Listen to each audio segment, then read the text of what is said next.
She was 12 years old, the winter the world decided it had no more use for her.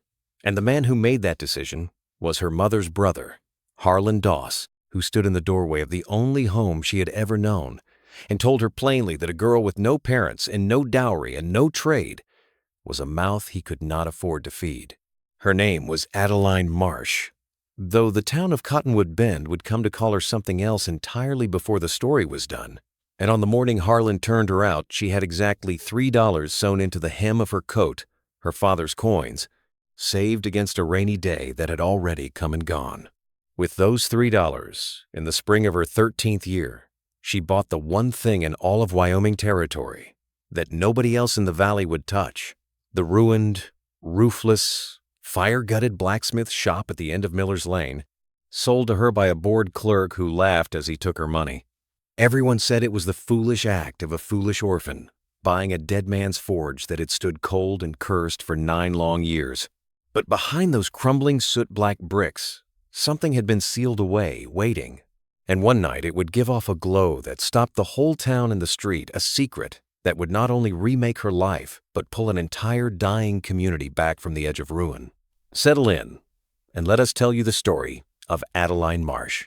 If you are watching from a place the world has quietly given up on, a shuttered town, a fading street, a house that has gone silent, tell us in the comments where you're from, because this story was made for you. To understand why a girl would spend her last $3 on a burned-out ruin, you have to understand the man who raised her and the years before everything fell away.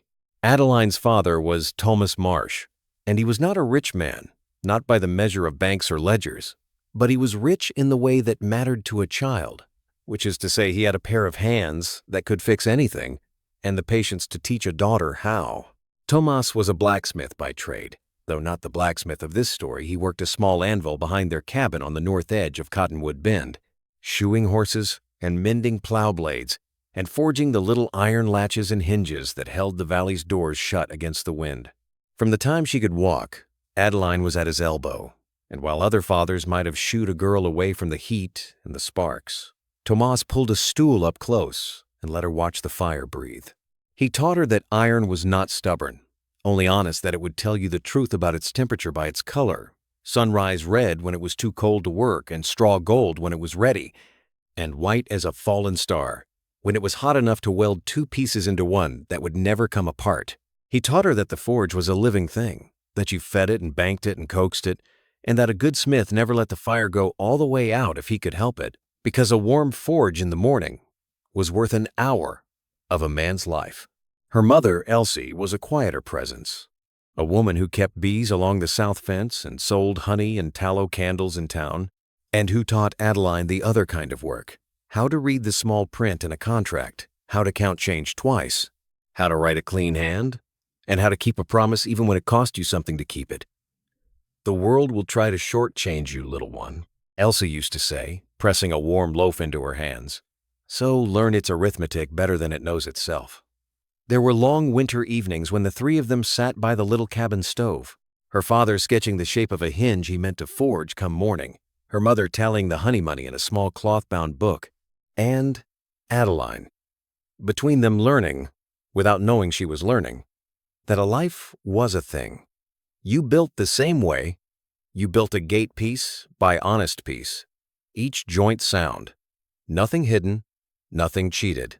Her father used to say that a smith's truest work was never seen, that it lived inside the weld where 2 things became one, and that a man was judged in the end not by what glittered on the surface, but by the strength of the joins no one would ever look at. Her mother used to say much the same about a person's word. Between the 2 of them, her father's fire and her mother's figures, Adeline grew into a child who was neither soft nor hard, but something more useful, durable, the way good iron is durable, able to bend under a great blow and spring back without breaking. She learned to love the town too, its one crooked street and its little white church and the great stone foundry down by the river where half the men of the valley had once earned their living, casting rails and wheel rims and the heavy iron bones of a growing country. Cottonwood Bend had been a proud place once, a place that made things, and Adeline carried that pride in her without knowing it was there, the way you carry the shape of your own bones.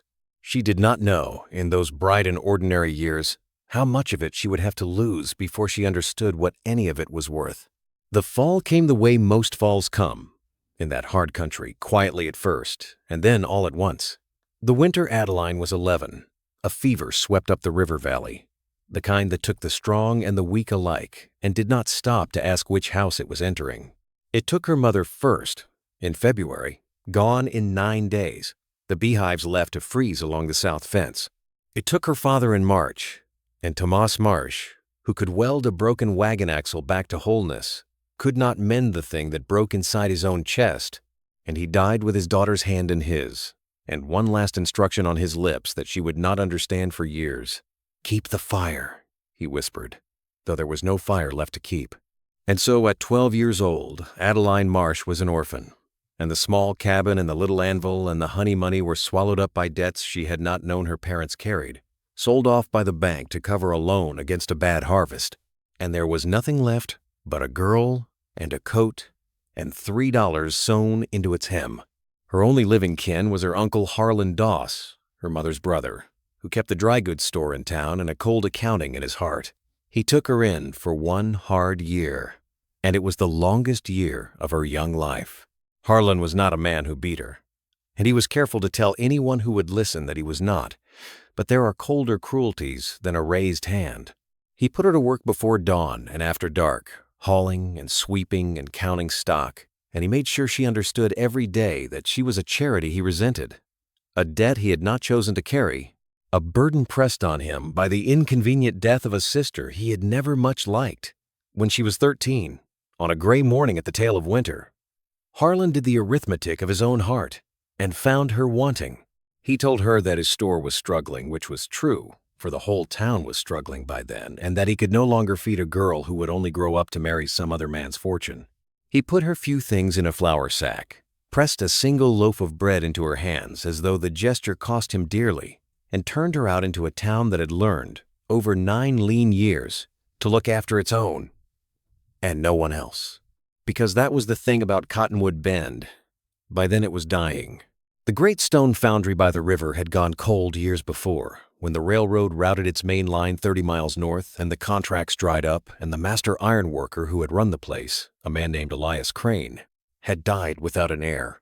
The foundry's closing had pulled the life out of the town like a plug from a basin, and now half the shops on the crooked street stood empty, and the young men had gone west or north looking for work, and those who remained wore the particular gray look of people waiting for the end of something.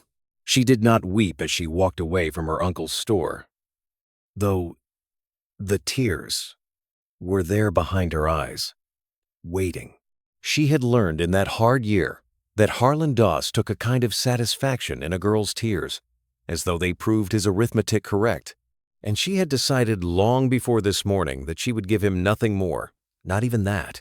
She walked the length of the crooked street with her flour sack over her shoulder, past the empty shops with their soaked windows and their faded signs, past the men who looked away because it shamed them to see a child turned out and do nothing, and she stopped at last behind the little white church where her parents were buried side by side in the frozen ground.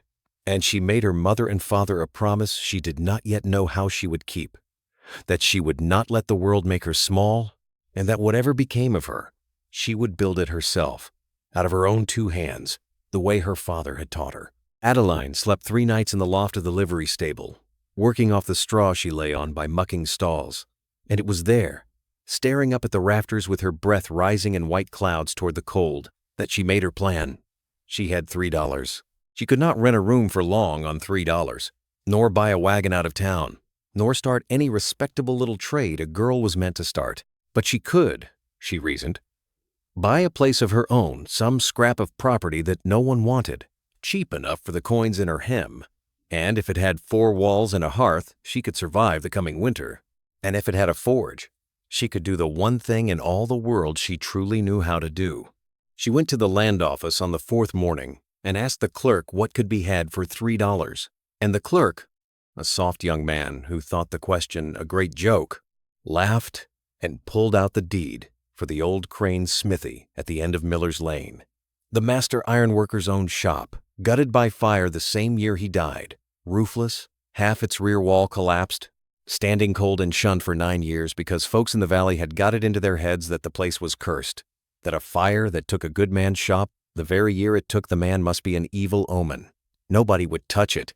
The clerk sold it to a 13-year-old orphan for $3 and told the story at supper that night as a fine example of a fool and her money, and everyone laughed, and the laughter reached Adeline where she stood in the ruin that was now, however impossibly, her own. The first thing she did with her forge was clean it, because you cannot love a thing you will not care for. And Adeline had decided, standing in the ash and ruin with the wind coming through the broken roof, that she was going to love this place into being alive again. She swept out 9 years of leaves and bird nests and fallen shingles. She stacked the good bricks and set aside the cracked ones. She found, under a fall of debris in the corner, the old smith's anvil, a magnificent thing, far finer than her father's, 300 pounds of good steel, gone orange with rust but sound underneath.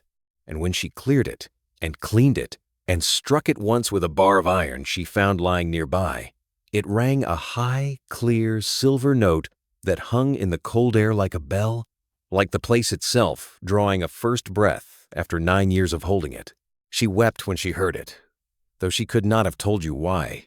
And it was while she was clearing the rubble away from the great forge chimney, the heart of the shop, a broad brick hearth and firepot, where Elias Crane had once worked wonders, that she found the first strange thing. The back wall of the firepot, the deep inner wall of brick that faced the chimney flue, was not like the rest. The bricks were newer. The mortar between them was a different color, paler, and it had been laid, she could see plainly with her smith's daughter's eye, not by a mason but by a man in a hurry, a man who knew iron better than he knew stone. Someone had bricked up the back of the forge from the inside. Someone had sealed something in. She did not break through it that day, nor the next, because she was 13 and alone, and the winter was coming, and there was a roof to patch first if she meant to live. All through that autumn she worked, and word spread through Cottonwood Bend of the strange orphan girl who had bought the cursed forge and was fixing it with her own 2 hands, and the town watched her the way you watch. Someone doing something you are certain will end badly. But something began to happen that no one expected. Adeline lit the forge. She had cleaned the firepot and mended the bellows with a piece of harness leather. And one gray morning in October, she banked a fire in the old Crane forge for the first time in 9 years, and the smoke that rose from that dead chimney was the first sign of life at the end of Miller's Lane in almost a decade. A farmer passing by with a cracked plowshare stopped and stared. And then, because he had a cracked plowshare and 30 miles was a long way to the next smith, he asked the girl if she could mend it. She could. She did. She charged him a fair price and did honest work, and the plowshare held, and the farmer told another man, and that man came with a broken hinge, and slowly, one small repair at a time, the orphan girl who had bought a dead man's forge became the only working blacksmith in Cottonwood Bend.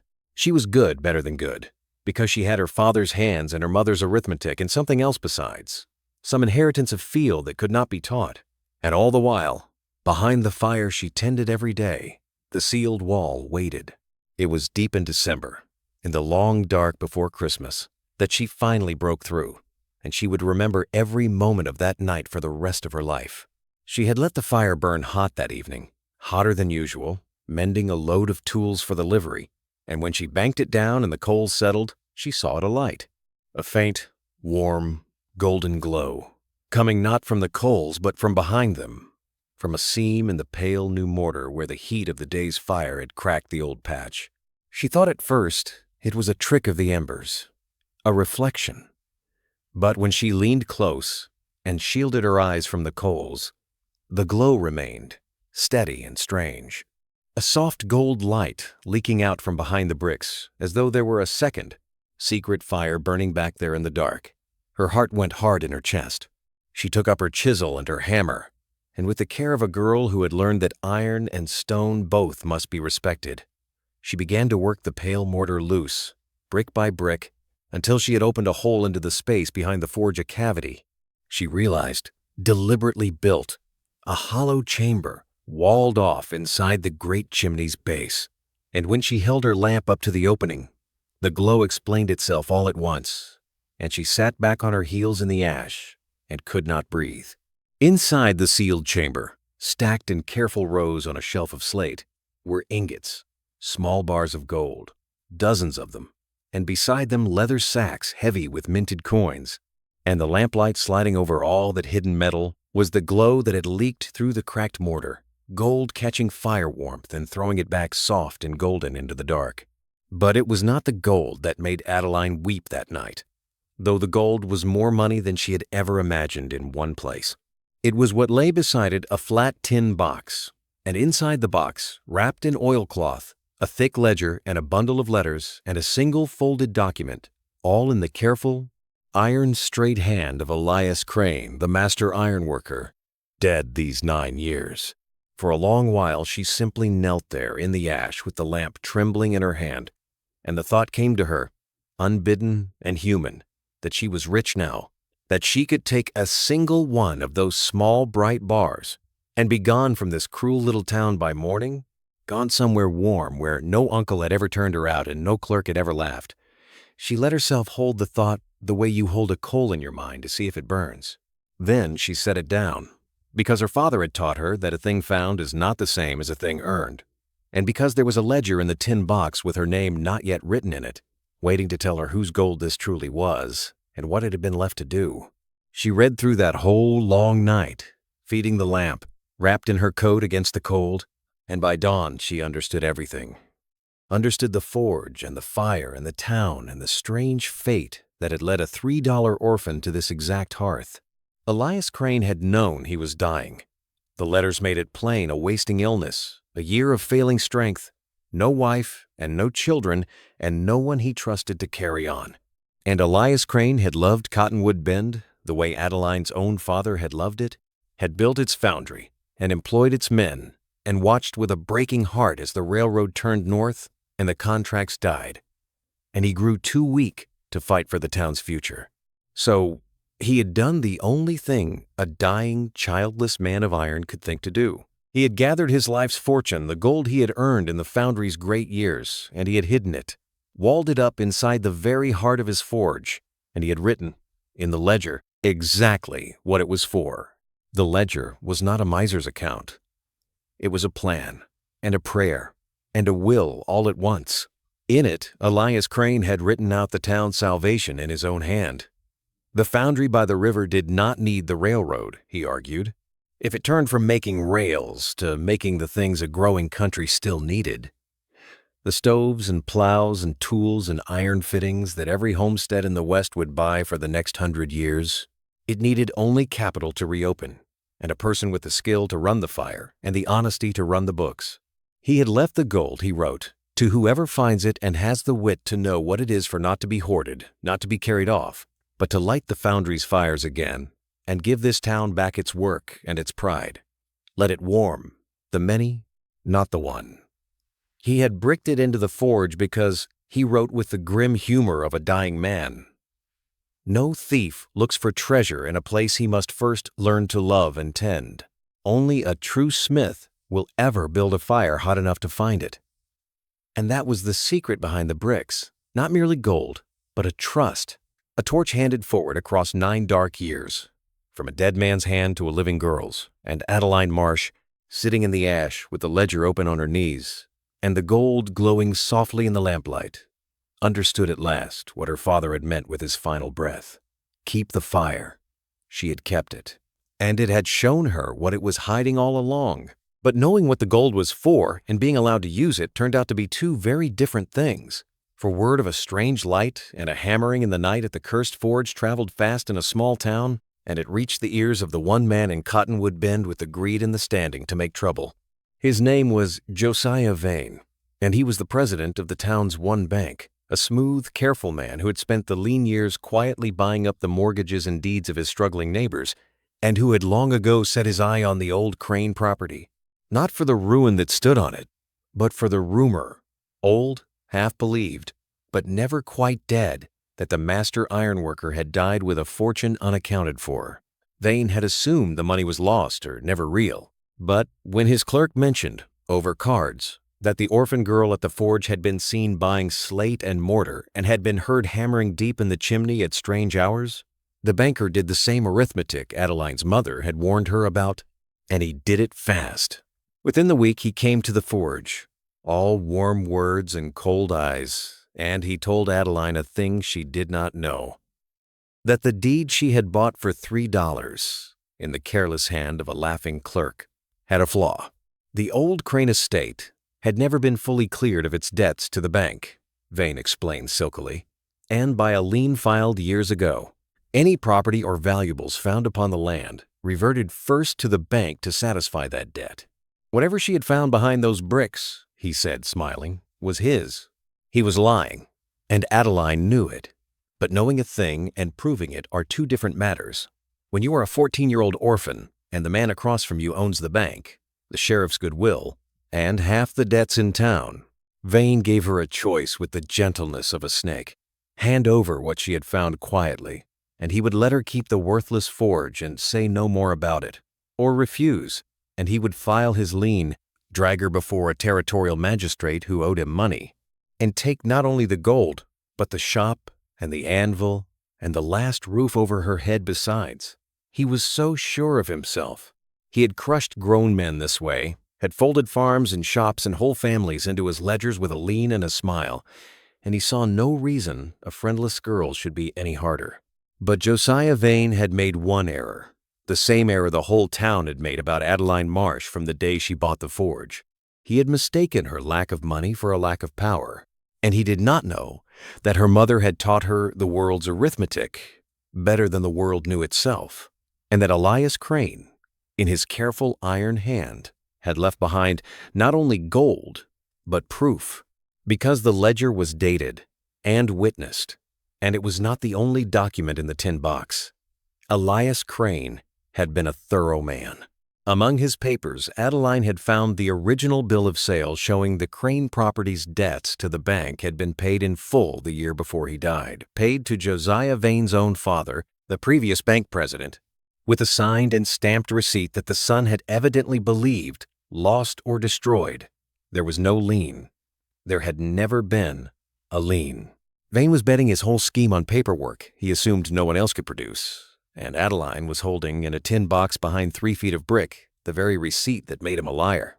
So she did not weep, and she did not fold. She looked the banker in his cold eyes and told him, in her mother's careful voice, that she would think on his generous offer and that she would give him her answer publicly in 3 days' time, in front of the town, for she wanted, she said meekly, for everyone to see how kindly Mr. Vane had treated a poor orphan.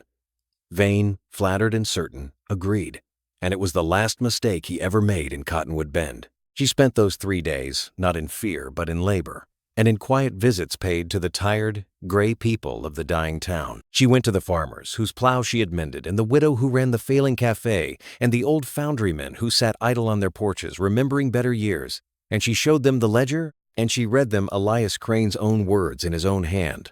The plan for the foundry, the fortune left to warm the many, and not the one, the receipt that proved the bank's claim was a fraud. She did not ask them to trust the orphan girl.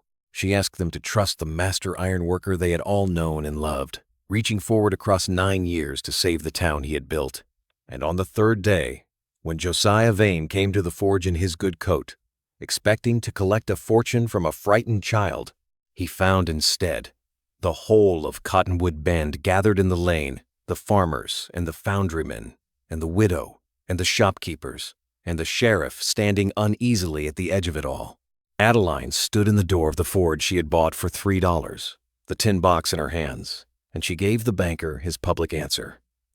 She read out Elias Crane's will and plan for all to hear, and then she produced the receipt and held it up in the winter light and let the sheriff and the crowd read the stamp and the signature that proved there was no lien, that there had never been a lien, that Josiah Vane had come to steal a dead man's gift to a dying town by lying to a girl he thought too small to fight back. There was no violence in what happened next, and Adeline had planned it that way because her father had taught her that the hottest fire is not the one that flares up and dies, but the one that is banked and steady and turns raw iron into something that lasts. The town did not need to lay a hand on Josiah Vane. They simply saw him, all at once and all together, for exactly what he was, and in a small place, being seen is its own kind of justice. The receipt went to the territorial magistrate, and with it a quiet accounting gathered from a dozen ruined neighbors of every lien and mortgage the banker had filed on shaky ground in the lean years. Within the season, Vane's own schemes came apart in the light. His fraudulent claims were overturned one after another, and the man who had spent a decade folding his neighbors into his ledgers found the whole town's arithmetic turned at last against him. He left Cottonwood Bend the way he had done his cruelest work, quietly, in the gray hour before dawn, and he did not come back. But Adeline took no joy in his ruin, only in what his leaving made possible, for she had never wanted the gold for herself, and now, with the receipt proving her title clean and the ledger lighting the way, she was free to do the thing Elias Crane had dreamed, and her father had taught her to value above all others. She gave the fire back to the many. She did not keep the gold. That is the thing the town would tell of her for generations, the thing that turned Adeline Marsh from an orphan into a legend in the valley. She took Elias Crane's hidden fortune, and she did with it exactly what the master ironworker had asked, and not one thing more.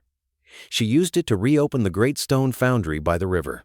She hired back the idle foundrymen who had sat gray on their porches, and she paid them fair wages from the first day, and she turned the foundry, as Crane's ledger had counseled, from the dead trade of railroad rails to the living trade of the things a growing country would always need: stoves and plows and kettles and the strong plain iron bones of 10,000 homesteads. She kept the books herself, in her mother's careful hand, honest to the penny. She made the widow who ran the failing cafe, the foundry's cook, and the young men who had gone west for want of work began to drift home again as word spread that Cottonwood Bend was making things once more.